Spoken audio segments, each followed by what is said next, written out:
نماز فجر کے بعد یہ 3 آیات پڑھ لیں۔ رسول اللہ صلی اللہ علیہ وآلہ وسلم نے ارشاد فرمایا، 70,000 فرشتے شام تک دعائے رحمت کرتے رہتے ہیں۔ جو شخص ہر صبح نماز کے بعد یہ 3 آیات پڑھ لے۔ بسم اللہ الرحمن الرحیم۔ قرآن مجید اللہ تعالیٰ کا آخری کلام ہے جو نبی اکرم صلی اللہ علیہ وآلہ وسلم پر نازل ہوا، اور دوسری آسمانی کتابوں کی طرح اس میں کوئی تحریف نہیں ہے۔ ہمارا ایمان ہے کہ آج بھی اسی صورت میں ہمارے پاس موجود ہے جیسے 1400 سال پہلے رسول اکرم صلی اللہ علیہ وسلم پر نازل ہوا، اور اس میں ایک بھی زبر زیر کی تبدیلی نہیں کی گئی، کیونکہ اس کی حفاظت کا ذمہ خود اللہ تعالیٰ نے لیا ہے۔ اللہ تعالیٰ فرماتے ہیں، ہم نے یہ ذکر قرآن مجید نازل کیا ہے اور ہم ہی اس کے حفاظت کرنے والے ہیں۔ اللہ تعالیٰ نے انسان کو اپنی بندگی کے لیے اس دنیا میں بھیجا ہے تاکہ اپنے شکر گزار اور ناشکر بندوں کا امتحان لے سکے۔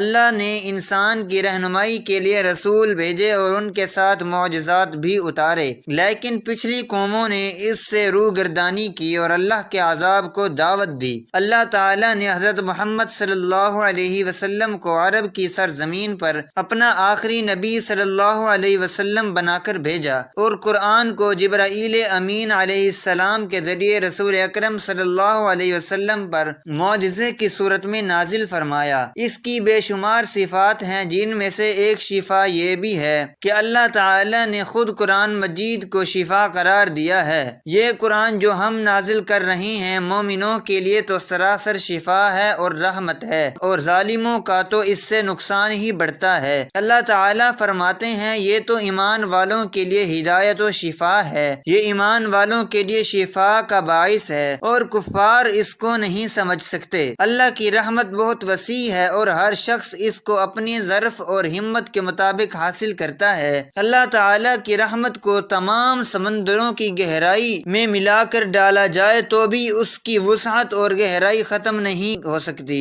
یہ حاصل کرنے والے پر منحصر ہے کہ وہ اس کو کیسے اور کتنا حاصل کرتا ہے۔ اللہ تعالیٰ فرماتے ہیں، اے لوگوں، تمہارے پاس تمہارے رب کی طرف سے ایک ایسی چیز آئی ہے جو نصیحت ہے، اور دلوں میں جو روگ ہے ان کے لیے شفا ہے اور رہنمائی کرنے والی ہے، اور ایمان والوں کے لیے رحمت ہے۔ قرآن مجید ہر قلبی، روحانی، جسمانی اور نفسیاتی بیماریوں کے لیے شفا ہے۔ قرآن مجید خود بیان کر رہا ہے دلوں کے روگ، حسد، کینہ، بغض، منافقت، ڈپریشن ہے، ان کے لیے شفا ہے۔ اللہ تعالیٰ کا ذکر روح کی غذا ہے اور جسم کو طاقت اور توانائی بخشتی ہے۔ اللہ تعالیٰ فرماتے ہیں، ہر قسم کے میووں سے کھا، پھر اپنے رب کی تجویز کردہ آسان راہوں پر چل۔ ان کے پیٹ سے پینے کی چیز نکلتی ہے جس کے رنگ مختلف ہیں، اس میں لوگوں کے لیے شفا ہے، بے شک اس میں ان لوگوں کے لیے نشانی ہے جو سوچتے ہیں۔ انسان کی بیماریوں میں اس کی خوراک کا عمل بھی دخل ہوتا ہے، اس لیے اللہ تعالیٰ یہاں انسان کو جسمانی بیماریوں کا علاج بتا رہے ہیں۔ ڈرائی فروٹ توانائی کا بہترین ذریعہ ہے۔ زیر غور آیات میں اللہ تعالیٰ شہد کو شفا قرار دے رہے ہیں۔ نبی اکرم صلی اللہ علیہ وسلم نے فرمایا، شفا 3 چیزوں میں ہے، پچھنا لگوانے میں، شہد پینے میں، اور آگ سے داغنے میں، مگر میں اپنی امت کو آگ سے داغنے سے منع کرتا ہوں۔ حضرت ابن مسعود رضی اللہ تعالی عنہ سے مروی ہے، رسول اکرم صلی اللہ علیہ وسلم نے فرمایا، تم لوگ شفا دینے والی 2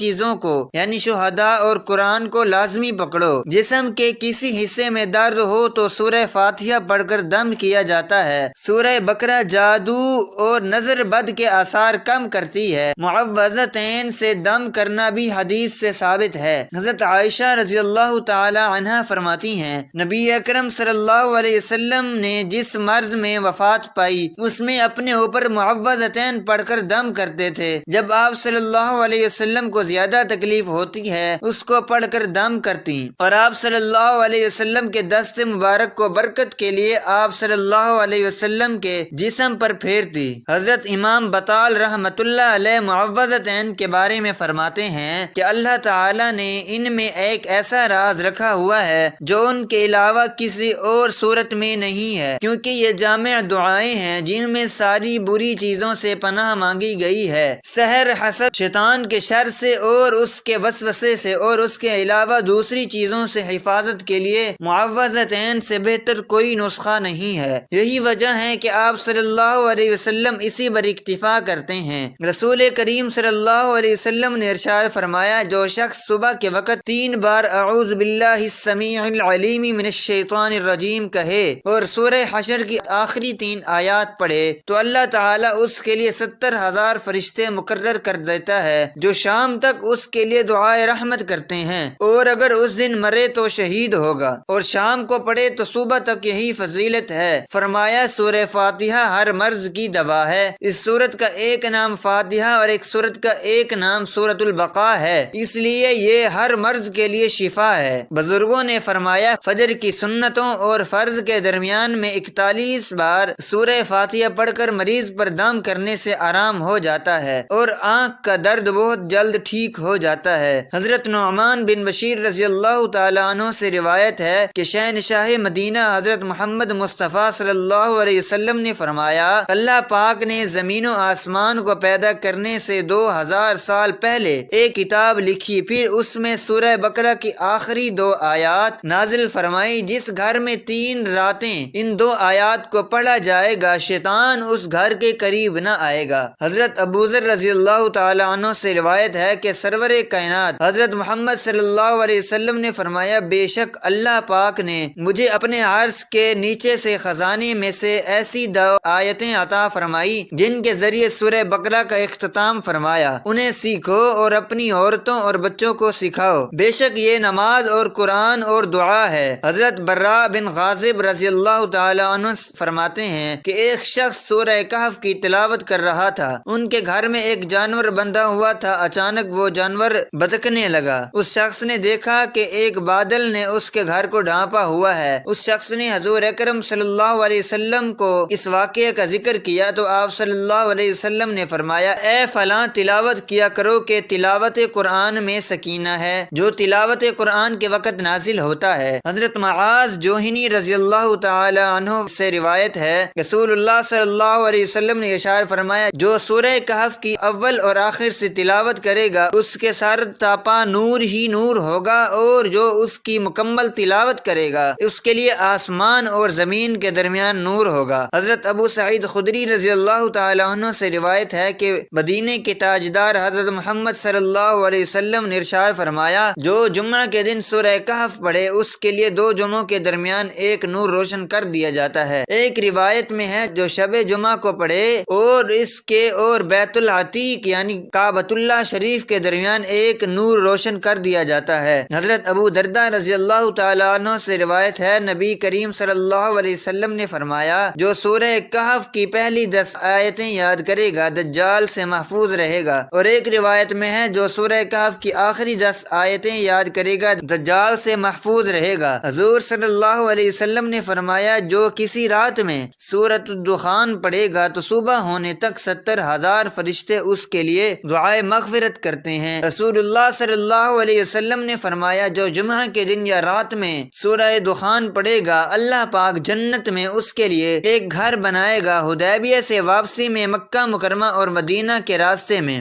سورہ دخان کا نزول ہوا۔ جب یہ سورت نازل ہوئی تو نبی کریم صلی اللہ علیہ وآلہ وسلم نے فرمایا، آج رات مجھ پر ایک ایسی سورت نازل ہوئی جو مجھے دنیا کی ہر چیز سے زیادہ پیاری ہے۔ حضرت انس رضی اللہ تعالیٰ عنہ سے روایت ہے کہ رسول اللہ صلی اللہ علیہ وسلم نے فرمایا، سورہ واقعات و نگری یعنی خوشحالی کی سورت ہے، لہذا اسے پڑھو اور اپنی اولاد کو سکھاؤ۔ حضرت ابن مسعود رضی اللہ تعالیٰ عنہ مرض الموت میں مبتلا تھے۔ حضرت عثمان غنی رضی اللہ تعالیٰ عنہ ان کی عیادت کے لیے تشریف لے گئے اور ان سے فرمانے لگے، اگر میں آپ کو خزانے سے کچھ عطا کر دوں تو کیسا ہے؟ انہوں نے فرمایا، مجھے اس کی ضرورت نہیں۔ حضرت عثمان رضی اللہ تعالیٰ عنہ نے فرمایا، بعد میں آپ کی بچیوں کے کام آئے گا۔ ابن مسعود رضی اللہ تعالیٰ عنہ نے فرمایا، آپ میری بچیوں کے متعلق فکر و فاقہ سے ڈرتے ہو، میں نے ان کو حکم دیا ہے کہ وہ ہر رات سورہ واقعہ پڑھا کریں۔ میں نے رسول اللہ صلی اللہ علیہ وسلم کو یہ فرماتے ہوئے سنا کہ جو آدمی ہر رات سورہ واقعہ پڑھے گا اس کے گھر میں کبھی فقر و فاقہ نہیں ہوگا۔ حضرت معقل بن اسحاق رضی اللہ تعالی عنہ سے روایت ہے کہ اللہ پاک کے پیارے رسول صلی اللہ علیہ وسلم نے فرمایا، سورہ یاسین قرآن کا دل ہے، جو اسے اللہ پاک کی رضا اور آخرت کی بہتری کے لیے پڑھے گا اس کی مغفرت کر دی جائے گی۔ حضرت ابن عباس رضی اللہ تعالیٰ عنہ سے روایت ہے کہ سرکار دو عالم صلی اللہ علیہ وآلہ وسلم نے فرمایا، میری خواہش ہے کہ سورہ یاسین میری امت کے ہر انسان کے دل میں ہو۔ حضرت انس رضی اللہ تعالیٰ عنہ سے روایت ہے کہ حضور اکرم صلی اللہ علیہ وآلہ وسلم نے فرمایا، جو شخص ہمیشہ ہر رات سورہ یاسین کی تلاوت کرتا رہا پھر مر گیا تو وہ شہید مرے گا۔ حضرت عطا بن ابو رباح تابعی رحمۃ اللہ علیہ سے روایت ہے کہ شہنشاہ مدینہ حضرت محمد مصطفیٰ صلی اللہ علیہ وآلہ وسلم نے ارشاد فرمایا، جو شخص دن کی ابتدا میں سورہ یاسین کی تلاوت کرے گا اس کی تمام حاجات پوری کر دی جائیں گی۔ حضرت ابو درداء رضی اللہ تعالی عنہ سے روایت ہے کہ حضور صلی اللہ علیہ وآلہ وسلم نے فرمایا، جس مرنے والے کے پاس سورہ یاسین کی تلاوت کی جاتی ہے اللہ پاک اس کی روح قبض کرنے میں نرمی فرماتا ہے۔ حضرت ابو قلابہ رضی اللہ تعالی عنہ سے روایت ہے، وہ فرماتے ہیں کہ جس نے